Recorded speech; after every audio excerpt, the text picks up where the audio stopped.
Hello and welcome to highlights of the second day of the fourth Garden Test match from the back garden. Of course, we lost the whole of the first day due to a very wet rain, but the good news was it was drier on the second morning and the all-important toss of the coin was won by the Garden Furniture, and unsurprisingly, they decided to bowl first. So let's pick up the action and head to the middle in the very first over of the day.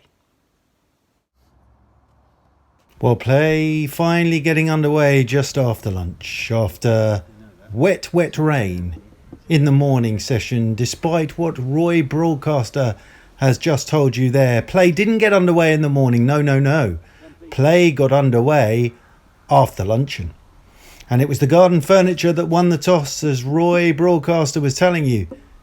And it was going to be tough out there for the batsmen. The Nudger and the Nerdler to open up. The Nudger wearing his newly knitted jumper that he made on the first day during all the rain.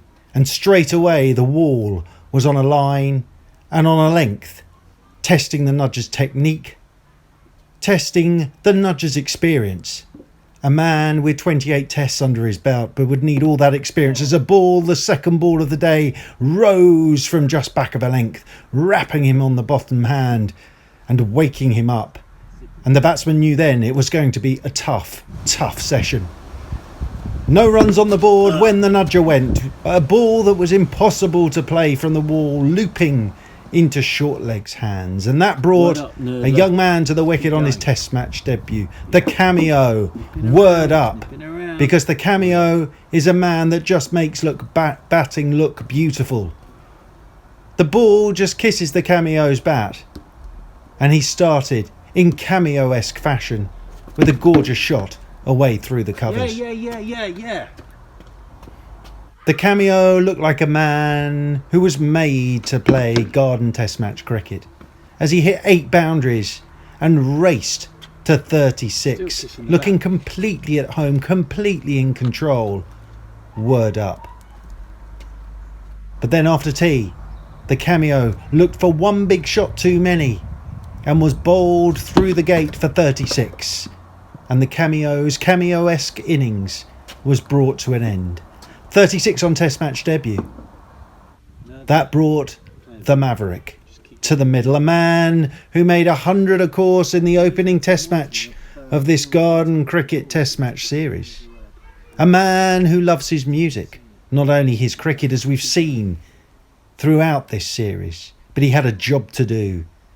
Whenever the Maverick was out in the middle, the crowd left the bar and came to their seats, because the Maverick could do things with a cricket bat that only the Maverick can do.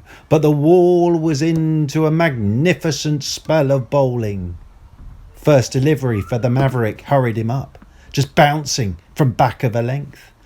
A nod of approval from the Maverick, a nod of respect to the wall. If they could knock the Maverick over early, the Garden Furniture knew they had a hold on this second day. And second ball, an absolute perler from the wall. They went up. The finger went up from the umpire, but the Maverick doesn't think he's hit it. Oh no. So the Maverick reviews. Great drama. The Maverick convinced that his bat has just hit the inside of his pad, and that's the noise that the Garden Furniture have heard.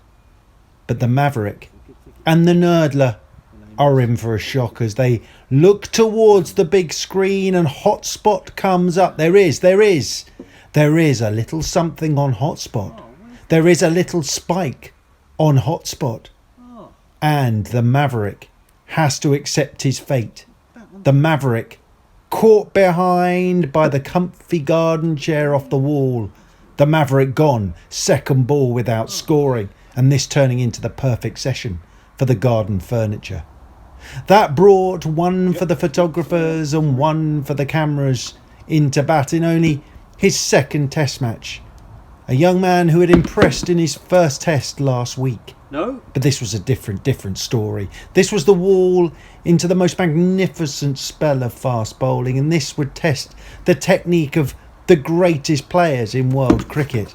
And that was a delivery from the wall that one for the photographers, one for the cameras just couldn't play. It hit the top of his off stump and he was gone for 2.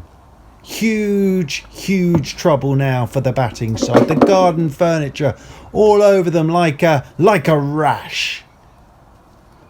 And that brought the whipper to the middle. Brought back for this test match the whipper. 4 down. They need a partnership. The nurdler nurdling from one end. What can the whipper do? But he knows he's facing the wall. And the wall straight away. First ball, line, length, gone. Caught by the medium-sized bench in the slips. The whipper gone. First ball. 5 down.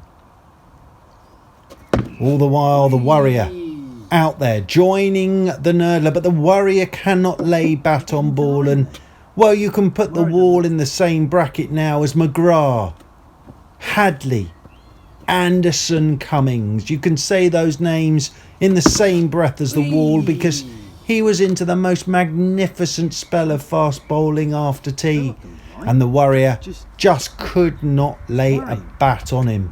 Warrior was worried. And then the wall produced a delivery that if the warrior had actually hit it, he would have been in the form of his life. Rising sharply, it left the warrior. And the warrior was left worrying. Where and how was he going to play the wall in this sort of form? And with 2 overs left in the day's play, the warrior, well, how can I put this politely? His worrying was quite right, because the warrior was going to depart. It was only a matter of time before the wall would dismiss the warrior. The warrior was trying everything not to worry, but he was worried. And he was quite right to be worried, because the wall had his number.